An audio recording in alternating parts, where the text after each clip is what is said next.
जुलाई के महीने में 5 राफेल विमानों की पहली खेप भारत आई थी और आज यानी वीरवार को उन्हीं राफेल विमानों को विधिवत रूप से एयरफोर्स के बेड़े में शामिल कर लिया गया।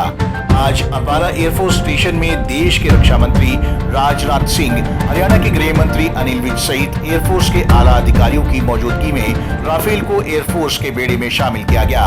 इस मौके पर राफेल को वाटर सल्यूट देकर बेड़े में शामिल किया गया। वहीं अंबाला में इस ऐतिहासिक मौके पर राफेल के साथ साथ तेजस फाइटर प्लेन और सारंग हेलीकॉप्टर्स ने हैरत अंगेज करतब भी दिखाए, जिसे देखकर हर कोई हैरान रह गया। वहीं एयरफोर्स के चीफ ने इस मौके पर अंबाला एयरबेस को शुभकामनाएं दी, जिसके बाद रक्षा मंत्री राजनाथ सिंह राफेल के एयरफोर्स के बेड़े में शामिल होने का ऐलान किया और देश के साथ साथ एयरफोर्स को बधाई दी। इस मौके पर रक्षा मंत्री ने फ्रांस के साथ भारत के संबंधों पर भी अभिभाषण दिया। साथियों, राफेल का इंडियन एयरफोर्स के बेड़े में शामिल होना भारत और फ्रांस के बीच के प्रगाढ़ संबंधों को ही यह दर्शाता है।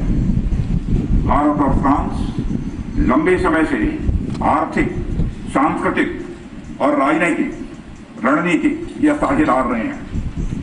मजबूत लोकतंत्र के प्रति हमारी आस्था और संपूर्ण विश्व में शांति की कामना हमारे आपसी संबंधों के आधार हैं। आज दुनिया में सुरक्षा के साथ साथ इकोनॉमिक और जियो स्ट्रेटेजिक मुद्दे नए नए रूप में हमारे सामने आ रहे हैं। इनका लगातार सामना करते हुए हम दो बड़े लोकतंत्र, एक स्थायी, सक्रिय और फ्यूचर ओरिएंटेड संबंध बनाने और बढ़ाने में यह कामयाब रहे।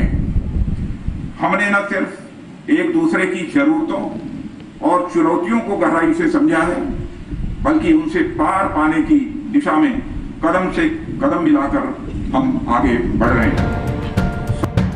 वहीं फ्रांस से आए सदस्यों ने भी भारत को विश्वास दिलवाया कि राफेल अपने आप ही देश की रक्षा और सुरक्षा के लिए अहम जहाज है और खुद फ्रांस ने इसे इस्तेमाल किया है। वहीं उन्होंने ये भी कहा कि फ्रांस की कंपनियां आने वाले समय में भारत में निवेश भी करेंगी। गौरतलब है कि राफेल के आने से भारत और भी मजबूत हो गया है। इसके साथ साथ सभी मंत्रियों ने इस पर खुशी जाहिर करते हुए देशवासियों को भी बधाई दी है। पंजाब केसरी टीवी चंडीगढ़ के लिए अंबाला से कृष्ण बाली की रिपोर्ट।